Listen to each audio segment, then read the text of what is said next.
A lot has changed in a year in Uvalde. Noah Orona, whom you see here, is a survivor of the Robb Elementary School shooting. A bullet pierced his back, and he played dead to survive.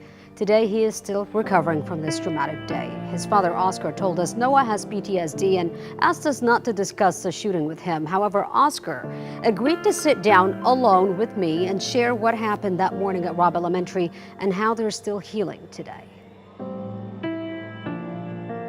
Back to May 24th, when you first got that phone call. Actually, my wife and I had been there at the school for an award ceremony. Noah actually got an award from his teachers for music, which was kind of odd because he wasn't going to music. He was doing extra work for math because we felt like he needed some more work, so they were doing that. But they were just crazy about him, and they wanted him to get an award, so they gave him the music award. Aww. So, but that's the kind of teachers they were. They were always looking out for him. It ended probably about 11, and we were walking out under the little walkway there, and Noah mentioned, "Hey, well, can I go home with Mom?" And I said, "Well, Mom needs some time to rest. She's still recuperating." I said, "But today's bubble day, so we got you a little case of bubbles, for you and your friends and everything, so you won't run out of bubbles anytime soon." He goes, "Okay." He took off a little slight jog to his building because it's probably about, I don't know, 50, 60 yards to the building. And right before he got in, he turned around and he waved at us, and we waved back, and drove my wife home. Went to work, and didn't seem like I was at work for a minute or so before my coworker said, "Hey, did you know they're saying there's a live shooter or something's going on by the school?"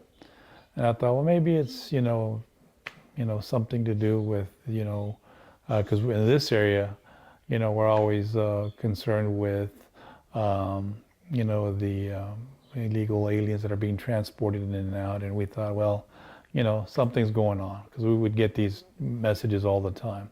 School's on lockdown, there's something going on. So I thought that's what it was. And then my wife called me and goes, "Hey, did you hear there's a shooter near the school?" And I said, "I'm not sure how accurate that is." And then my coworker said, "Hey, they're saying there's a shooter at the school." And I'm probably 2 minutes from the school, so I drove to the school, and it was a madhouse. I grew up half a block from Robb, so I'm very familiar with the area. And I went through a back street that was lined with school buses. Drove onto an empty lot behind the funeral home there by Robb. And when I got off, the thing that hit me the most was the pungent smell of gunpowder. It was just so strong. And I was like, well, somebody's been firing some kind of weapon or something. But still, at that point, you never. I didn't know. I just the smell was just kind of, something was not right. And then somebody, there was a huge mass of people at the funeral home, and they just started all kind of running towards the back because somebody yelled out, "The shooter's outside." And then somebody said, "No, it's not, it's one of the agents." I thought, what's going on? And then I saw this lady walking, and she goes, "Do you have somebody at Robb?" And I said, "Yes." "Well, they're going to take all the kids to the high school." So I called my wife, I said, "Can you get to the high school? I'll meet you over there. We'll pick up Noah over there." By the time I got out of the weave of getting out of there and went to the high school, the guard that they have on duty there guarding the gate, I think the high school was on lockdown also, informed us that, "No, I don't think they're coming over here. I think they're going to take them to the civic center." So I told my wife, "Will you wait here in case they show up here? I'll drive to the civic center." But when you told your wife, "No, we'll go pick up Noah from there," in your mind, Noah is okay. Yes. Not for a second did you ever think something this horrific would be going on. No, I just, I didn't know. And when I got to the civic center, it was just a lot of people. There was an election going on, so that's a voting place there. So a lot of a mixed crowd of voters, but even a larger crowd of family members, parents, siblings, aunts, uncles, just people concerned. And it was kind of just utter chaos. Nobody really prepared for something like this. So while I was waiting, there was all kinds of rumors floating around. A teacher was shot. A couple of kids were killed. And I was like, well, and then just, it seemed like it was 10 or 15 minutes. The first couple of buses arrived, and seeing these younger kids getting off the bus and no sign of Noah. And then 2 Border Patrol vans got there, and no sign of Noah either. And then it just hit me that there was a lot of ambulances on Main Street heading towards the school, coming from the school, buses speeding at high rates of speed. And I was like, this can't be good. Something's not right here, because, I mean, we had ambulances, not just our ambulances, but ambulances from, Hondo, just all the 90, Highway 90 corridor. And then what really threw me off was I saw this, I guess it was kind of like a mobile surgical bus from San Antonio driving towards the school. And I was like, oh my gosh, this can't That's be when good. you knew this is That's when I gonna be knew bad. something's bad, something's going on. But I still, in the back of my mind, was holding steadfast that Noah was going to be on one of these buses. And then Jessica got there, and we were kind of walking around, and the organizers, the city people and the school people, were trying to get the parents organized by the teacher name. And somebody yelled out, Mrs. Mireles, and I said, oh, Mrs. Mireles is in there? She goes, yeah, we have Mrs. Mireles is in there. Her class is over here. So they let me in, and I went, and it was a Mrs. Mireles, but it wasn't our Mrs. Mireles. So an hour later and still no answers. Right. And then while we were walking around like everyone else was, Jessica got a call on her phone, and it was the hospital. And they said, are you, the mother, parent of Noah Orona? She said, yes. She goes, well, we need your permission to treat him. She's here at the hospital. And to treat him for what? Well, we can't tell you that, but you need to get over here. So our minds started racing. We make the drive to the hospital, and there's more chaos there. They've got it kind of barricaded because they're on lockdown also. And of course, the hospital had been open for a couple of weeks, so the parking lot was not ready yet. So we were having to park 300 or 400 yards from the actual entrance to the emergency room. So we found, after about 10 minutes of getting vetted by the highway patrol and the various people that were there, tell them, hey, we got to call that our son's here, and we see your ID, and call the hospital. Yes, let them through, and we found a parking space, walked into the hospital, had to go through that same process again. Then we were led up to the second floor, where they had a host of families there, people that we knew, people that were related to, people, friends, just, it's a small community. Everybody knows everybody. And some of the families just had this look in their eye like they knew something was not good. We didn't know what to expect. And every once in a while, one of the reps would come up from the hospital and say, there's a family of so-and-so here. There's a family of so-and-so here. So I guess 35 minutes into being there, Noah Orona? So we went, and she goes, come with us. So they took us back downstairs into the emergency side of the hospital, and we met up with Noah's pediatrician, Dr. Roy Guerrero. And he said, well, he goes, Noah's sustained a flesh wound. He's talking, he's alert. We're going to get to see him, but it's going to be about 20 minutes because they're going to airlift him to San Antonio because he needs emergency surgery. So in my mind, I'm like, a flesh wound. Right. Why would he need emergency surgery for a flesh wound? But you have to remember that at that point in time, there were so many kids in there, and the information was just kind of, well, I guess just they didn't have all the accurate information. They were just trying to do the best they could. And while you were there, were you having conversations with other families as well who had kids in the hospital? Were any of them? Not some really. Of the... We were just kind of keeping to ourselves because everybody else was kind of in their own little group with their families, where and I mean, we didn't know what was going on. I got a call, my phone. It was a friend of mine that used to work where I used to work, where I'm working at now. She works at the hospital, and she said, "There's someone here that wants to talk to you." She put Noah on the phone, and I got to talk to Noah. What was going through your mind at that moment? Just relief, because he didn't. I mean, he just said, "I'm fine, Dad. Where are you?" And I was like, "I'm trying to see you. They're gonna let me know when I can see you." And at that point, you still had no idea that there was a mass shooter in the school or how badly Noah was injured. Well, I had no idea how.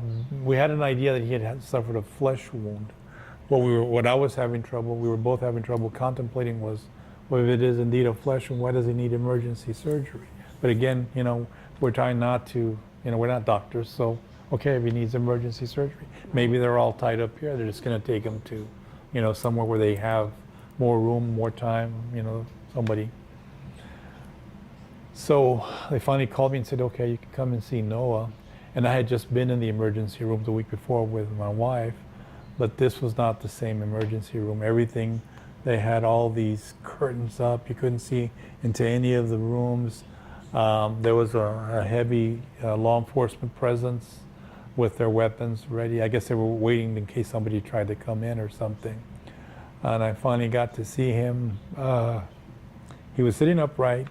I could see a huge bandage kind of on his shoulder, but that's all I could see. And I went and I hugged him and I gave him a kiss on his forehead.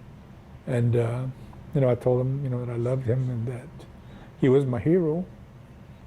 And he was saying something and I got closer to him. He said, Dad, he goes, my clothes is ruined. It's all full of blood because I let him wear some new clothes for that event. So he was worried about my new clothes is ruined. That was his biggest worry. It was a worry, one of them. And when he said that, one of the officers said, oh, sir, by the way, we need you to sign off on allowing us to keep this because we're going to enter it as evidence. And I said, I'll sign, but I don't want it back. You can keep it. I don't want to see any of that stuff. He goes, oh, well, are you sure? I said, yeah, I'm positive. I'll sign whatever I need to sign, just keep it. When I turned back to Noah, he goes, Dad, something else. And I said, what? And he goes, I lost my glasses. I said, don't worry about it. I said, we'll get you a new pair. The important thing is that you're okay and that, you're going to be fine. I said, you're the bravest little boy I know. I said, and I'm going to be here for you. Mom's getting ready and you're going to go on a helicopter and we're going to drive over there because I got to take some other doctors back to San Antonio. So I got to visit with him for about 20 minutes. I was very stoic, didn't shed a single tear. I was fighting like crazy to keep it together in front of him. It's quite amazing that he was able to just keep his calm and after everything he had just witnessed and gone through. Definitely. And at what point did you find out the extent of his injuries? Well, we got a call. Initially we had been told it's just going to be a few minutes, maybe 30, 40 minutes. Then we got a call and we said, well, there's an issue. He's still okay, but it's going to take longer because it wasn't a flesh wound. He suffered a gunshot wound to the back with an exit point of his shoulder. And it's going to require more work, but he's going to be fine. He's in good hands. And you must have been a wreck. We were still in shock, I guess, after they gave us the news that he had been shot because I was just with him. And I don't have any experience with that. We were trying to process that. Still trying to, of course, I had the TV on and all they had was all these reports going on and the death toll just kept climbing. And we didn't realize until a little bit later then that both his teachers had been shot and killed. And that one of them probably got shot and killed, probably saving Noah, Miss Mireles. And and I had texted her when all this started because both of them were very prompt and punctual in answering text messages at any time, whether it was early in the morning, whether it was at lunchtime, during class hours, after hours, even 8 at 9, 10 o'clock. I forgot, what do we need? What does he need?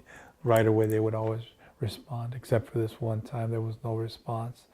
And looking back on things, I should have known that something was definitely wrong if they weren't, neither one of them responded. So you were finding out about his teachers and the other kids on TV while you were in the hospital. Mm-hmm.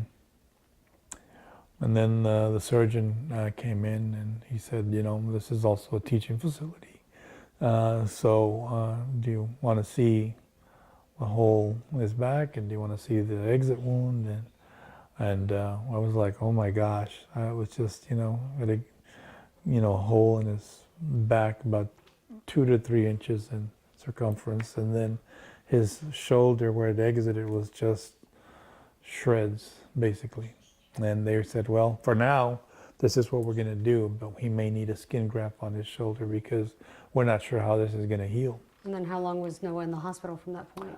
want to say he was in the hospital for 8 days. Did he have to undergo more surgeries, or was No, that no, just no that more one big surgeries, surgery just that and- one big surgery. And what were the following days like for you guys while he was in the hospital? Was he speaking? Was he in no, shock? he was, first night he didn't sleep. He couldn't sleep after he came out of the surgery and everything. And he's very close with his older brother. So he and his older brother were huddling up, and I guess he was telling his brother what he could remember.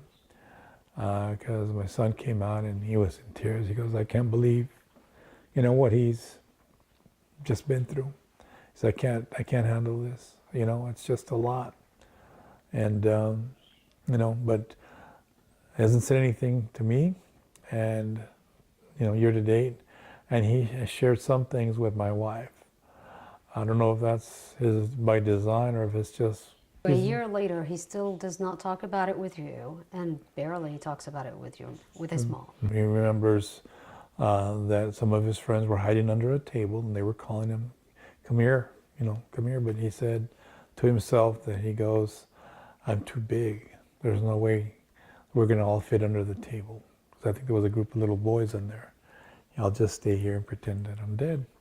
So I don't know the old Noah. I only know the Noah The that I met old today. Noah would still be sitting there talking your ear off, and you'd be like, looking at me going, shut him up, cut him off.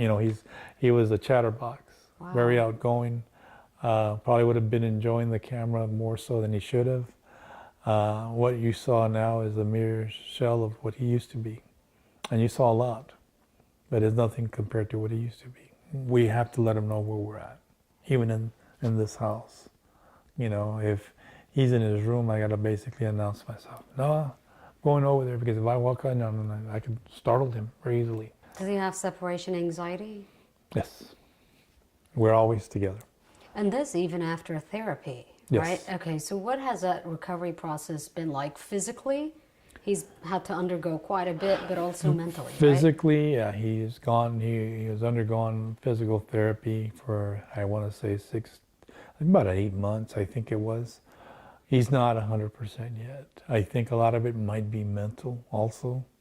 One of the things that he's prone to do is he's always looking at his scar. He has a pretty bad scar on his shoulder, and he's very conscious about it. How often has he been going to counseling? He goes to counseling once a week. And that's for a year now. He's been. Yes, for a year. Mm-hmm. Has that been helpful? It's been helpful. But is it enough? I don't know if it's enough. I want to say that it's going to be an ongoing thing, and he's going to have to determine at some point in time where he wants to go with that. We're not in any rush for him not to, to continue to stop going to counseling. We think it's very important, especially because he tends to keep everything inside. And where are these resources coming from? Who's providing the resources? The Blue Bonnet Center is providing his counseling right now. Do you feel like there needs to be more resources to the survivors of the shooting? I think there needs to be a greater amount of different types of specialists. Maybe there's somebody who's tossed around the PTSD, of course. We probably need someone with that, because I'm sure some of these kids are going to be suffering from that, or already suffering. They just don't And Noah know. being one of them. Yes, definitely.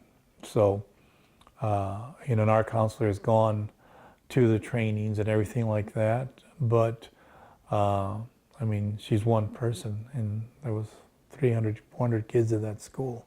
Now, whether as he gets older and is he going to need more help? We don't know. My wife and I are planning for his future right now, saving, and we both work. We want to be able to say that Noah will not be dependent on anyone, and he'll be self-sustaining, because we don't know what the future holds. He has plans, I'm sure he shared them with you. He said dental assistant, but he's also toying with the idea of maybe being a dental hygienist. But we're also preparing that, what about if he cannot succeed in the classroom because of everything? Right now, he's in a very comfortable, very controlled, very cozy atmosphere. So what school does he go to now? He goes to Sacred Heart Catholic School, and we're very fortunate in that there's about, I think, like 30 students that transferred from Rob over there in different grades, and the director of the St. Henry de Oso Foundation, Sister Dolores, had a brilliant idea before school started to kind of have like a little summer camp for those students, and invited some of the students that are already there so they could kind of start getting to know each other. And there's no handshakes at that camp. It's all hugs. So you have to hug everybody. You know, there's no, you know, I'm this or that. It's, you hug it out. So you got to make friends before Right, you started. exactly. Yeah. And they had a lot of fun. There was no mention of anything other than what are we going to do today? Are we going to play, you know, dodgeball? Are we playing? What are we doing? What movie are we watching? What are we eating? And it was just, you know, something for him to kind of get familiar with the new surroundings. And he just started school, and from day one, it's just, you know, acclimated like if he'd been there all along. Now, you were telling me that school is only up until 6th grade. Yes. So Noah will go there. He's in 5th grade now. He's going to go there next year. Any idea what happens after that? Are you going to be able to put him back in public school? Is this even an option for you guys? Well, we're not sure yet, to be honest with you. A lot of uncertainty still. Still.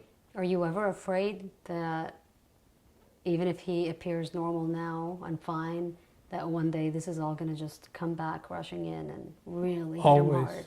Always. Because he's so quiet. He's so introverted now. I mean, worries us, you know, because we're his parents. And there's only so much we can do. You know, we do everything we can for him. But one of the things that helps us is our faith. And we instill in that into Noah, and we tell him that, you know, with God all things are possible. One of the things my wife said early on is that we were not going to let this, she's very nice, I call him this monster, determine or dictate our son's life. We're going to do that with him. You mentioned that Noah doesn't really talk to you about what happened, but every corner you turn in the city, there's a reminder of what happened at Rob. Mm-hmm. How do you do it? Initially, we didn't go by Rob. My wife and he finally, I guess a few months ago, finally went by there, and he was okay with it, but he was very quiet. He kind of looked over there a few times, but really didn't want to. So that's the first and the last time probably, until he wants to go by there. What about the murals? What about the memorial? The murals, square? we've seen the murals, you know, and he's commented on them. Town Square, he went by there and, you know, paid it. I guess it was during Valentine's Day. He and his mom went by there and left some flowers for some people, and he, you know, he spent some time in front of some of the ones that he was close to. At the memorial? The memorial, yes. And what was that like? I think for him, I guess it was, you know, a realization of, you know, they're here. They're not, you know, it's not going anywhere, and, you know, and I think he was okay with that. You know, I think he's, you know, dealing with it, but he's just so, you know, so quiet, so introverted. He doesn't say much. You don't know what he's thinking. I don't know what he's thinking, right? And that's hard to yeah, it's hard handle. Because what do? Do we just keep asking him, or do we let him go and then just be there for him when he needs us? You know, it's a difficult situation. Do you guys have to go through counseling too in order to try to figure out how to even cope with such a thing? We have not gone to counseling. We are probably at some point in time when things kind of, I don't know if it'll ever be normal, but when we try to get some semblance of normalcy, definitely, I think we both need to go. Probably me more so than anything else. My wife's very strong, a lot stronger than I am. I definitely feel I need to talk to somebody. When we were in the hospital, we felt bad because we're used to being on the other side of what can we do to help. And we felt helpless because a lot of our friends and families lost loved ones. And we were over there. We didn't get a chance to come and pay our respects, you know, right when it happened. I mean, I've been asking about Noah, but how are you guys doing to do It's something that we don't wish on anyone, although it's happened already several times. It's one of those things where we always, we don't talk about ourselves because we always try to defer to the parents of those babies that were lost, because we can't even begin to imagine what they're going through. All we can offer is our love and our support and our understanding for whatever they do, however they do it, and whenever they do it. And that's it. I mean, there's a faction here that's like, let's move on, let's go forward. But how? I mean, how do you go on from losing a 9-year-old, 10-year-old? I mean, how do you do that?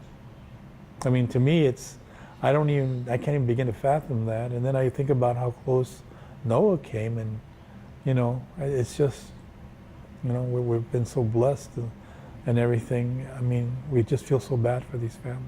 At some point in time or another, they were either in a class with Noah, whether it was in 4th grade, whether it was 3rd grade, 2nd grade. I mean, it's a small community. Several of those young ladies and young men that lost their lives, Noah, had them in class, It's a difficult situation. Now, there has been a tremendous amount of community support. It has been overwhelming. I mean, and we have, the local support, of course, our friends and family here in Uvalde. When we were in San Antonio, strangers just, taking us under their wing. So not just for us, players. We met Astros players. Cowboys. And he had a chance to take a picture with and get autographed with Dak and He Zeke. lit up when I was talking to him about that. So he had this hoodie on from the Cowboys, and they all signed it and everything.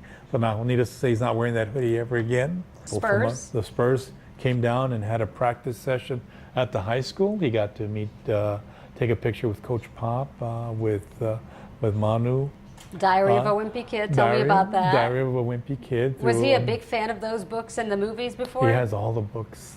Oh, man. So this must have been like an all moment for him. Yes, it was. Diary of a Wimpy Kid people reached out and sent us a care package for Noah, T-shirts, a customized drawing from Jeff himself, the author. They provided a VIP treatment for him, so he got to stay afterwards and meet Jeff, take a picture with Jeff. And Jeff sent him a message, a video shout out for his birthday. And what was Noah's reaction when he met him? Oh, he was going crazy. He was in his element. I mean, And it's those things that are really a big deal for Noah, huh? Mm-hmm, they are. Starbucks also did a thing here, the Civic Center, where Noah got a chance to be a barista. And that's what, when we decided on our spring break trip, we went to Seattle and we got a tour of the facility. We got to get a tour of the original Starbucks, and it's just an awesome experience. What's your biggest concern for Noah? My biggest concern is that I'm an older parent, and that when he's 18, I'll probably be in 70, something like that. And some of my counterparts will be in their 40s, mid-30s, and that I'm not going to be there for him when he needs me again. So that's why we're doing everything we can so that he doesn't have to rely on anyone or anything, and that he'll be self-sustaining. Financially? Financially, yes. How has the process been for the Uvalde Together We Rise Fund?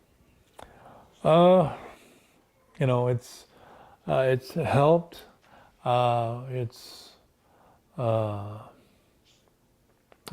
They did provide assistance, but it was a long, drawn-out process, and rightfully so, because we don't have any experience with that.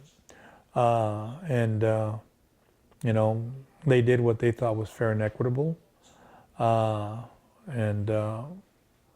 would say that that was a very difficult task for the people that were put in those positions to make those decisions. But we're grateful for what we've got. Do you feel like you've received enough support and resources throughout this year to deal with it? I would say we've received a fair amount.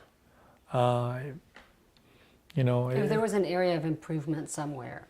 I think one of the things that people forget about some of our children, when I say that, I'm talking about our survivors, is that this is an ongoing process. You know what I mean? It never ends. It never ends. These kids are going to have needs that, we're hoping we can provide for. The extra counseling, dealing with situations, not wanting to be in places when things are going on, things of that nature. It can be a challenge. So one thing about Uvalde, everyone knows everybody. Right. You grew up here. Right. You were friends with the superintendent. Right. And you knew Pete Arredondo, former police chief, very well. Exactly. Incident commander. What are your thoughts on Pete Arredondo? Have you had a chance to talk to him since No, the shooting? I haven't spoken to him, and I'm not sure if we will ever have a conversation after everything that has happened. I don't know. I mean, I don't need to speak to him. I just, my thing is that, he was a very difficult situation, but he was in a situation he should have been prepared for, you know. And I think, when it came time, he was not prepared. And some of my concerns are, taking, responsibility for your actions, whether they were right or wrong, but at least taking responsibility. And I don't think that he has come out and said, it's on me. I'm the chief of the school police force. We just had a training a few months earlier, and, should have been on top of it. And you think he's at fault? I definitely think as one of the persons, not the sole person, but I definitely think that he could have handled it better. Whether he's at fault or not remains to be seen, because there was 300 people there. So did it start with him? I would say that's a good starting point. Did it end with him? Probably not. But so you would have liked to have seen more accountability from everybody involved. Exactly. Then we can say, okay, so they're taking accountability for it. Let's what are we doing so that this doesn't happen again? But when everybody's like putting their hands up, like, no, it's not my fault. It's not my fault. It's not my fault. It was them. It was him. I didn't know. How was I supposed to? Come on. Especially from people you knew all your life, do you feel like he owed the families a phone call? I don't know if he owed a phone call, but I think, his actions or lack thereof, said a lot, spoke a lot to me. And I saw some of the interviews, and it looked like he spent, a lot of time trying to rehearse on what not to say. And if he had started out with saying, hey, you know what, I didn't handle this situation, but, I was trying to do this, I was trying to do that, but he never said that.